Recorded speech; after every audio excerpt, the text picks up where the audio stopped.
कहानी संसार में लीजिए सुनिए अज्ञेय की लिखी कहानी अलिखित कहानी।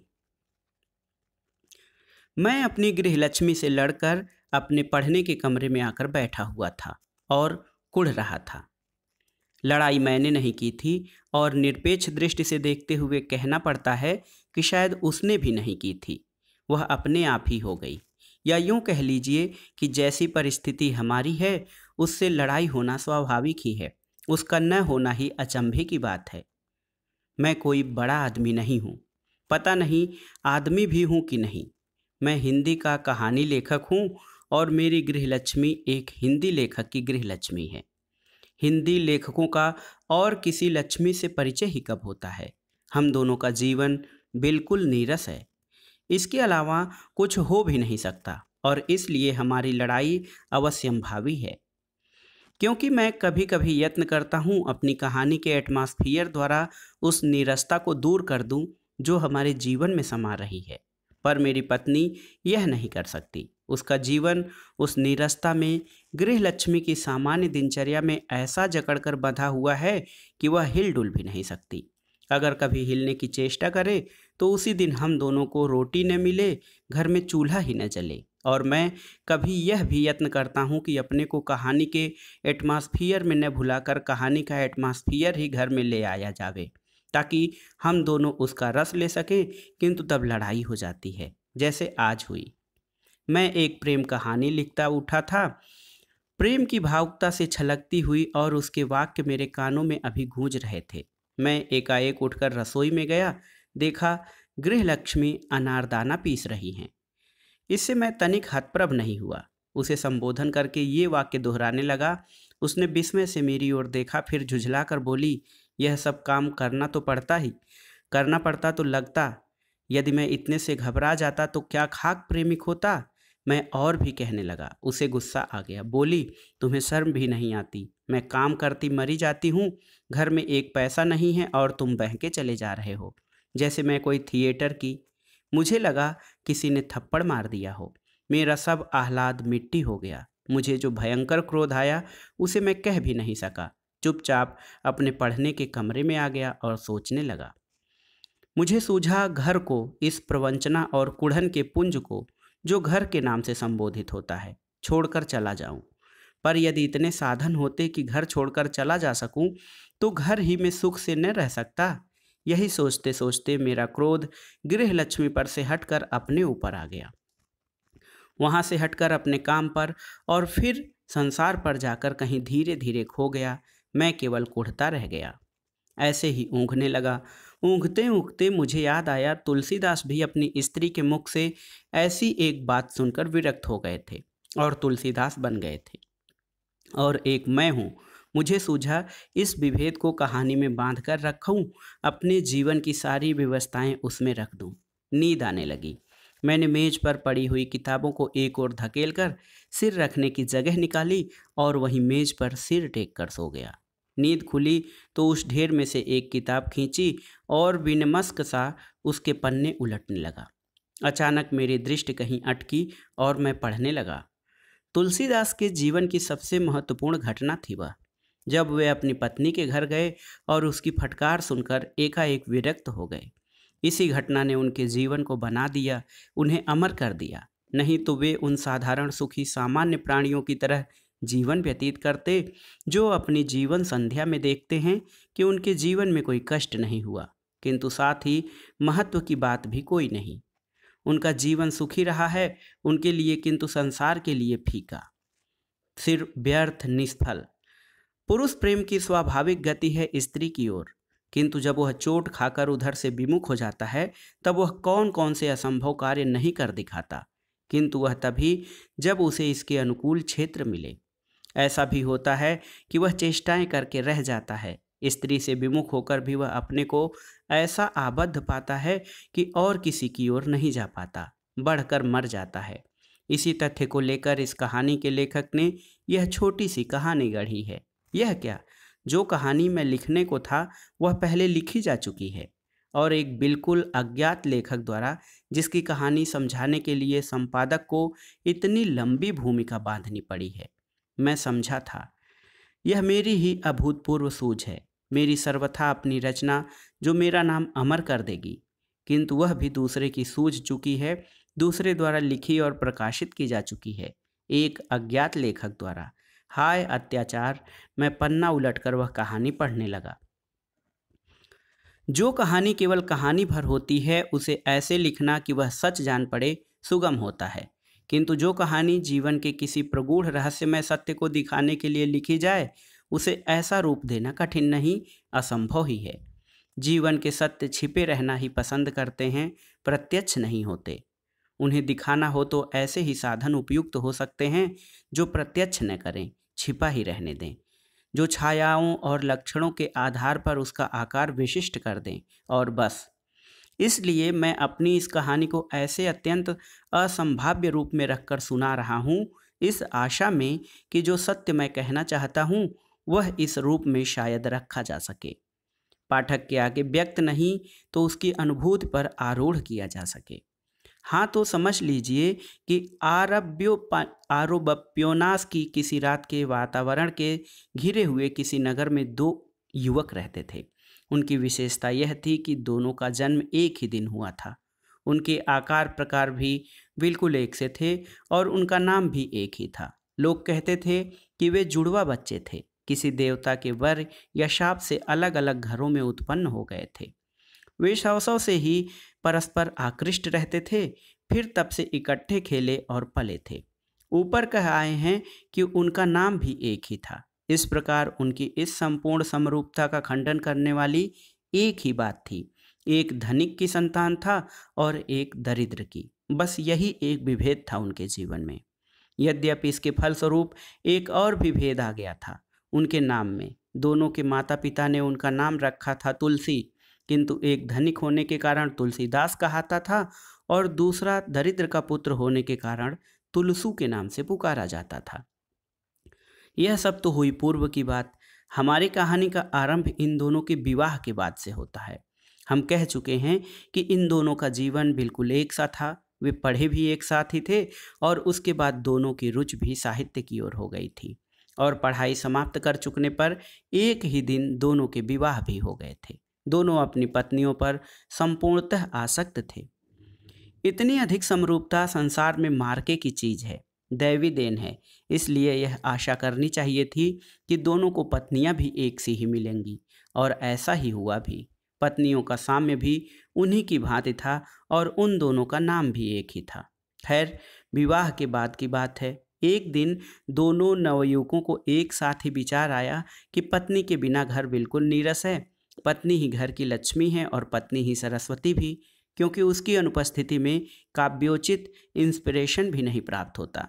अतः दोनों उठे और एक साथ ही चल दिए अपनी पत्नियों को लिवाने। वे उससे 2-4 दिन पहले ही मायके गई थी। दोनों एक ही पथ पर इकट्ठे ही जा रहे थे, क्योंकि दोनों की ससुराल एक ही स्थान पर तो थी, साथ साथ के घरों में। अब यह तो पाठक जान ही गए होंगे कि ये दोनों तुलसीदास और तुलसू युवक होने के कारण मनचले भी थे और कवि होने के कारण लापरवाह और उद्धत। बस दोनों ने ससुराल में घुसकर उचित अनुचित का विचार तो किया नहीं, प्रणाम नमस्कार के झमेले में पड़े नहीं, सीधे अपनी पत्नियों के कमरे में चले गए और उनकी काव्यमयी स्तुति करने लगे, उन्हें घर लिवा के चलने के लिए। पत्नियों को यह बात अच्छी नहीं लगी। एक तो स्त्रियों को वैसे ही रीति रस्म का, बड़े छोटे का, पर्दे दिखावे का ध्यान अधिक रहता है। दूसरे, ये पत्नियां कोई कवि तो थी नहीं जो उस मधुर काव्यमयी प्रेरणा को समझती जो दोनों युवकों को वहां घसीट लाई थी, या समझकर उसका आदर करती, उसे अपनाती और स्वयं उसके आगे नमित होकर वैसी ही निर्लज्ज हो जाती। उन्हें अपने पत्नियों की यह बात बहुत बुरी लगी। क्रोध भी आया, ग्लानि भी हुई। उन्होंने सोचा इन्हें फटकारना चाहिए, किंतु स्त्रियां यह भी तो जानती हैं, अपने हृदय के गुप्ततम कोने में अनुभव करती हैं कि प्रेम को फटकारा नहीं जा सकता। वह इतना विशाल, इतना सर्वव्यापी और सब कुछ होते हुए इतना निराकार है, उसे फटकारा कैसे जाए। तब उन्हें सूझा इसके लिए कोई वस्तु चाहिए जो इससे भी विशाल, इससे भी सर्वव्यापी, इससे भी निराकार हो, यानी परमेश्वर की दुहाई देकर इन्हें फटकारना चाहिए। और तब दोनों ने एक भर्त्सना भरे दोहे में, क्योंकि कवियों की भर्त्सना करनी थी, सो भला गद्य में कैसे होगी, पतियों को खूब फटकारा। दोनों पति अपने भीतर प्रेम की एक पीयूष सलिला बहती हुई लेकर आए थे, किंतु उन्होंने देखा इस भर्त्सना से वह एकाएक सूख गई, बंद हो गई। उन्होंने हृदय टटोलकर देखा, वहाँ था एक विशाल मरु और कुछ नहीं, कुछ भी नहीं। और वे विरक्त होकर उल्टे पांव लौट पड़े, बिना अपनी पत्नियों से एक शब्द भी कहे, सिर झुकाए आहत। घर से बाहर दोनों का सामना हुआ। दोनों ने एक बार एक दूसरे को आंख भर कर देखा, कुछ बोले नहीं, फिर दोनों अपने घरों की ओर चल दिए, किंतु एक साथ नहीं, अलग अलग। तुलसीदास चले सड़क की दाईं ओर और तुलसू बाईं ओर, और उनके मध्य का वह थोड़ा सा व्यवधान ऐसा हो गया मानो वह ब्रह्मांड के विस्तार का दीर्घतम व्यास है, और वे दोनों उसके छोरों पर बंधे हुए हैं, निकट नहीं आ सकते। और ऐसे ही वे अपने अपने घर जा पहुँचे। वह जो दैवी देन थी मानो लूट गई, मानो उस भर्त्सना भरे दोहे के दाह में भस्म हो गई।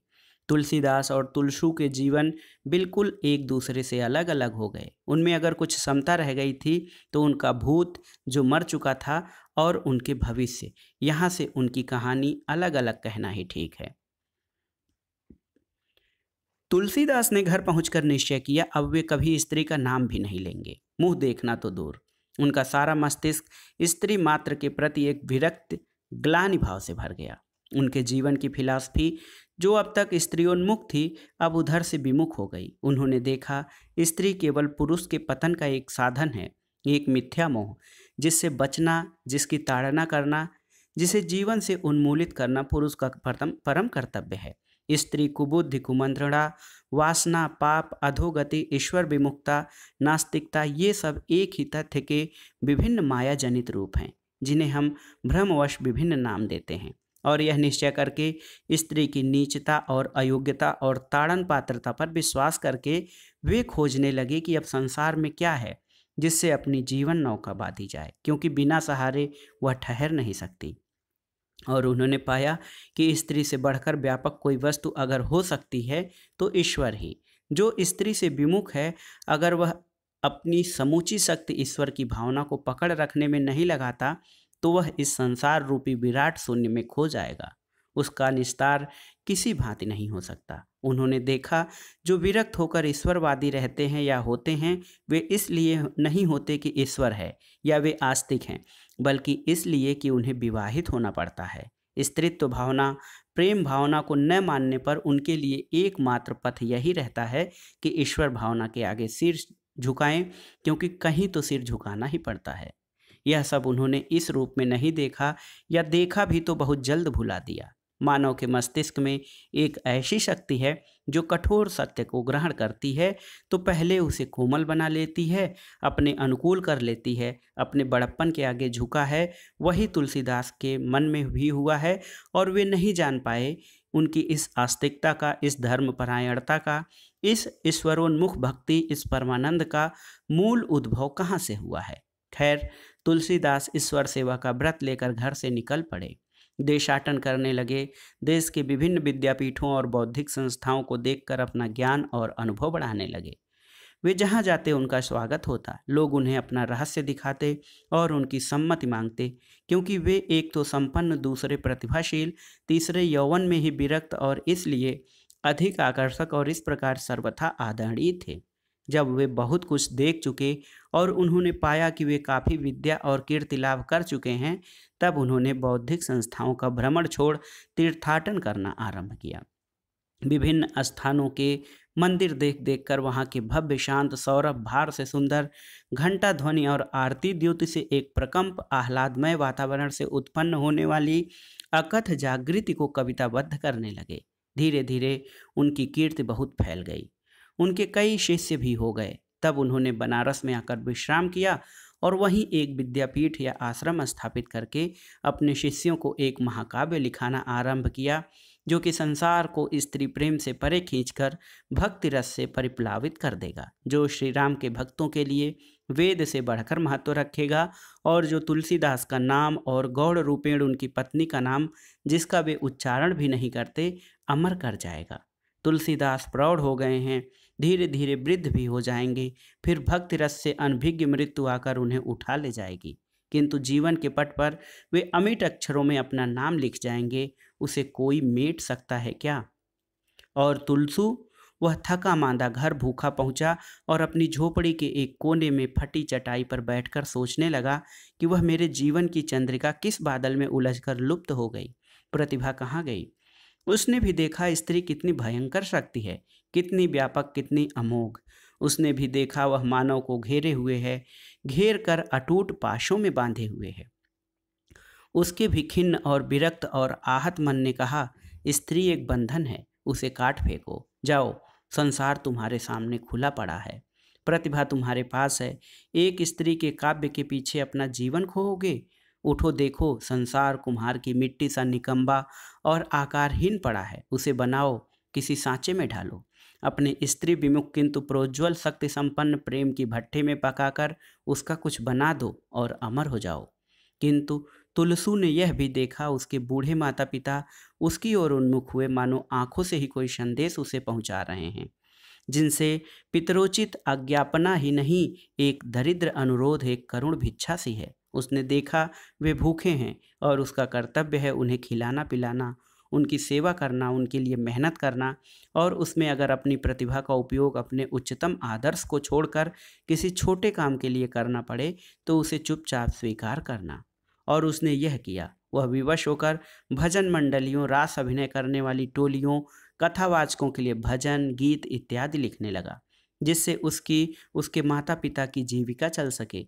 और उसने देखा ज्यों ज्यों वह अधिकाधिक मेहनत करता है, अधिकाधिक उग्र प्रयत्न से वैसे गान, वैसे भजन लिखता जाता है जैसे उससे मांगे जाते हैं, त्यों त्यों उसकी प्रतिभा नष्ट होती जाती है, त्यों त्यों ग्रह यंत्र तुल्य काम भी कठिनतर और कष्टसाध्य होती जाती। और अंत में एक दिन ऐसा आया जब उसने देखा कि वह कुछ भी नहीं लिख सकता, वे भद्दे कवित्वहीन इडियोटिक गीत भी नहीं, जिन मात्र की उससे आशा की जाती है। जब उसने देखा वह अपनी प्रतिभा का दुरुपयोग करके भी माता पिता की सेवा नहीं कर सकता, क्योंकि वह प्रतिभा वहाँ है ही नहीं, वह एक मिथ्या, एक प्रवंचना थी जो इस सूक्ष्म काल में उसे छोड़कर चली गई है। जब उसने देखा वह अकेला यह नहीं सह सकता, तब उसने माता पिता की अनुमति ली और ससुराल जाकर अपनी पत्नी को लिवा लाया। रत्नावली ने घर आकर उसकी जो अवस्था देखी, तो जो थोड़ा बहुत आदर तुलसू के प्रति उसके हृदय में रह गया था वह भी नष्ट हो गया। तुलसू यदि अपने आहत अभिमान को लिए बैठा रहता, उसके पास न जाता, तब शायद वह उससे प्रेम करती, उसके वियोग में पीड़ित भी होती, क्योंकि प्रत्येक स्त्री के लिए उपेक्षा एक आकर्षक चैलेंज है जिसे वह इनकार नहीं कर सकती, जिसके आह्वान को वह विवश होकर स्वीकार करती है। किंतु तुलसू को इस प्रकार लौटा हुआ देखकर उसे क्रुद्ध भी न पाकर और भी अधिक ग्लानि हुई। यद्यपि वह उसके साथ चली आई। पति के घर आकर उसने तुलसू से कहा, तुम्हारे यहाँ जोरू के गुलाम बनकर बैठे रहने की कोई ज़रूरत नहीं, जाओ कुछ कमाकर लाओ ताकि पेट भर खाना तो मिले। जो बात तुलसू की आत्मा ने कही थी वही आज उसे अपनी पत्नी के मुख से सुननी पड़ी, और आत्मा की जिस अज्ञापना की वह उपेक्षा कर गया था, वह स्त्री से पाकर वह उपेक्षा नहीं कर सका। यद्यपि वह स्त्री से विरक्त हो चुका था, वह भी निकला उसी पथ पर जिस पर तुलसीदास गए थे, उसी पथ पर, किंतु उससे कितने विभिन्न पथ पर। तुलसू जहाँ जाता वहीं उसकी उपेक्षा होती, क्योंकि भारत में दरिद्रों की कब कमी हुई और उसकी ईश्वरोपासना। लोग कहते घर में खाने को कुछ नहीं है, ईश्वर भक्ति के लिए फिरता है। और यौवन, लोगों ने कहा शर्म नहीं आती, ऐसा जवान होकर भी आलस के दिन काटने चला है, जाकर मेहनत मजदूरी क्यों नहीं करता। और प्रतिभा, वह यदि उस दरिद्रता की चक्की में पिसकर बची भी होती तो भी क्या इस घातक उपेक्षा में दिख पाती। 1 महीने बाद तुलसू लौट आया, भूखा प्यासा नंगा, छाती की एक एक पसली दिख रही थी, मुंह खिंचा हुआ, सफ़ेद, मानो हड्डी पर सूखा चाम तान कर लगा दिया गया हो, आंखें धसी हुई, मानो अपनी ही लज्जा देखकर लज्जा से गड़ी जा रही हो। लौट आया और झोपड़ी के आंगन में धूप में ही बैठ गया। अपने घर के भीतर जाकर स्त्री का सामना करने का साहस न पाया।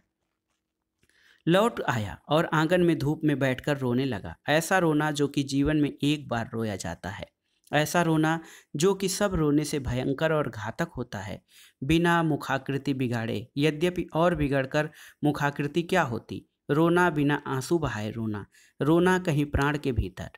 तभी उसकी स्त्री बाहर आई और उसे ऐसे बैठे देखकर तीखे व्यंग के स्वर में बोली, लौट आए, हाँ बैठो, जरा सुस्ता लो, बहुत काम कर आए हो। एक वह है जिसका यश दुनिया गाती है, जिसने विरक्त होकर भी अपने साथ अपनी स्त्री का नाम भी अमर कर दिया है। और एक तुम, शर्म हया कुछ होती तो डूब मरते उसी दिन जब। और फिर तुलसू के कमरबंद में खोसी हुई कलम देखकर पुनः धधक्कर लिखते हैं, काव्य करते हैं, इससे तो मेरी यह भोंडी छुरी ही अच्छी है, साग पात तो काट लेती है, कुछ काम तो आती है। कहकर उसने हाथ में ली हुई छुरी तुलसू के सामने पटक दी और वापस भीतर चल दी। दो एक कदम जाकर रुकी और अपने व्यक्तित्व का सारा जोर, अपने पत्नी हृदय की सारी ग्लानि और स्त्रीत्व से संक्षिप्त सारा तिरस्कार एक शब्द में भरकर बोली, लेखक, और फिर भीतर चली गई। तुलसू का प्याला भर आया। वह मुग्ध दृष्टि से उस छुरी की ओर देखने लगा, धीरे धीरे गुनगुनाने लगा, यह भोंडी छुरी अच्छी है, साग पात तो काट लेती है, कुछ काम तो आती है, कुछ काम तो आती है। उसने देखा स्त्री ही संसार की सबसे बड़ी शक्ति है, स्त्री का प्रेम ही संसार की सबसे बड़ी प्रेरणा। जब वह स्त्री से विमुख होता है तब भी उसकी शक्ति नष्ट नहीं होती, परिवर्तित हो जाती है और कार्यों में लग जाती है। उसने देखा उस एक दोहे के फलस्वरूप वह क्या कुछ नहीं हो सकता था, किंतु नहीं हुआ, इसलिए जो कि किंतु नहीं हुआ इसलिए कि जो शक्ति उसे बनाने में लगती वह सारी खर्च हो गई उन छोटी छोटी अत्यंत क्षुद्र झंझटों में। वह लड़ता तो रहा किंतु उन्नत की ओर बढ़ता हुआ नहीं, अवनति से बचता हुआ मात्र। और अपनी हार मानकर भी उसने जाना, वह एक बहुत बड़ा तथ्य पहचान गया है जो शायद तुलसीदास ने भी नहीं पहचाना, कि स्त्री का प्रेम ही संसार की सबसे बड़ी और अचूक प्रेरणा है, चाहे वह कोई रूप धारण करके आविर्भूत हो। उसने जाना वह रुद्ध होकर नष्ट होकर भी जीवन पर अपना अधिकार बनाए रखता है। जैसे अब वह स्त्री से कभी का विरक्त हो चुका है, किंतु उसकी स्त्री जो प्रेरणा कर रही है उसे क्या वह इस समय टाल सकता है? कभी भी टाल सकता है? उसका ध्यान फिर उस छुरी की ओर गया। वे शब्द फिर उसके कानों में गूंजे, यह भोंडी छुरी ही अच्छी है। उसने छुरी उठाई, उंगली से देखने लगा, क्या सचमुच भोंडी है? साग पात तो काट सकती है, उतनी अधिक भोंडी नहीं, कुछ काम तो आती है, कुछ काम, क्या काम? वह अचूक प्रेरणा। तुलसी ने वह छुरी अपने हृदय में भोंक ली। तुलसीदास और तुलसू फिर मिले बनारस के एक घाट पर। हमने आरंभ में कहा था कि तुलसीदास और तुलसू आख्योपन्यास की किसी रात के वातावरण से घिरे हुए किसी नगर में रहते थे और यहाँ हम उन्हें ले आए हैं बनारस में। पर यह इसलिए नहीं कि हमारी कहानी झूठी है, यह केवल इसलिए कि आख्योपन्यास के नगर भी उतने ही सच्चे हैं जितना बनारस, उतने ही स्थूल। संसार सारा बनारस सा स्थूल भी नहीं है, आख्योपन्यास का काल्पनिक भी नहीं, उनमें दोनों ही तत्व हैं। संसार में एक से एक बढ़कर असंभाव्य घटनाएं होती हैं और बिल्कुल साधारण सामान्य घटनाएं भी। यदि हम केवल सामान्य घटनाएं ही चुनें और लिखें तब हमारी कृति रियलिस्टिक कहलाती है, किंतु होती है सच्चाई से उतनी ही परे जितनी रोमांटिक कृति, जो केवल असंभव घटनाओं का ही पुंज होती है। सच्चाई तो इन दोनों का सम्मिश्रण है। उसमें आख्योपन्यास के नगरों का भी उतना ही अस्तित्व है जितना बनारस का। हाँ, तो तुलसू का शरीर उसके आंगन में से उठाकर तुलसीदास के आश्रम के पास ले जाया गया, क्योंकि तुलसू के घर में दाह कर्म के पैसे भी नहीं थे। तुलसीदास को सूचना दी गई कि एक मुर्दा है जिसके जलाने का प्रबंध नहीं है, तो उन्होंने तत्काल अपने एक शिष्य को भेज दिया कि वह प्रबंध करे। उसके चले जाने के बाद किसी ने कहा, वही तुलसू था जो, और तुलसीदास ने मानो बहुत दूर की कोई बात याद करने का प्रयत्न करते हुए दोहराया, अच्छा वही तुलसू था जो, और फिर अपनी भक्त की शांति में लीन हो गए। लोगों ने कहा, धन्य हैं ये जिन्हें स्वप्न। पता नहीं क्यों मैं चौंक कर उठ बैठा। मैंने जाना मैं वह सब पढ़ नहीं रहा था, वह स्वप्न में मेरी कल्पना दौड़ रही थी। वह मेरे जागृत विचारों का प्रक्षेपण यानी प्रोजेक्शन मात्र था। मुझे ध्यान हुआ यह बनी बनाई कहानी है। मैंने कागज लिए, कलम उठाई और लिखने को सन्नद्ध होकर बैठा। हाँ, कहाँ से आरंभ हुई थी, कैसे, याद नहीं आई। मैं झुंझला उठा। तब जो अंश याद थे वे भूल गए। मुझे याद रही केवल एक बात, कि मेरी गृह लक्ष्मी रोटी पका रही थी और मैं उससे लड़कर यहाँ बैठा था और सोच रहा था कि तुलसीदास क्या, तभी मैंने न जाने क्यों घूम कर देखा, पीछे मेरी पत्नी खड़ी है और क्रुद्ध नहीं है। मुझे घूम कर देखकर उसने नीरस स्वर में कहा, चलो रोटी खाओ। मैंने देखा उस स्वर में क्रोध नहीं है तो प्रेम भी नहीं, वह बिल्कुल नीरस है। गृहलक्ष्मी ने लड़ाई को भुला दिया है, किंतु साथ ही सुलह करने का आनंद भी खो चुकी है। और मैंने देखा मेरी कहानी भी नष्ट हो गई है। मैंने एक छोटा सा निश्वास छोड़कर कहा, चलो मैं आया। तो दोस्तों, ये थी अज्ञेय की लिखी हुई कहानी, जिसका नाम है, जिसका शीर्षक था अलिखित कहानी। कहानी सुनिएगा और हमें कमेंट बॉक्स में बताइएगा कि कहानी आपको कैसी लगी। कहानी सुनने के लिए धन्यवाद दोस्तों। नमस्कार।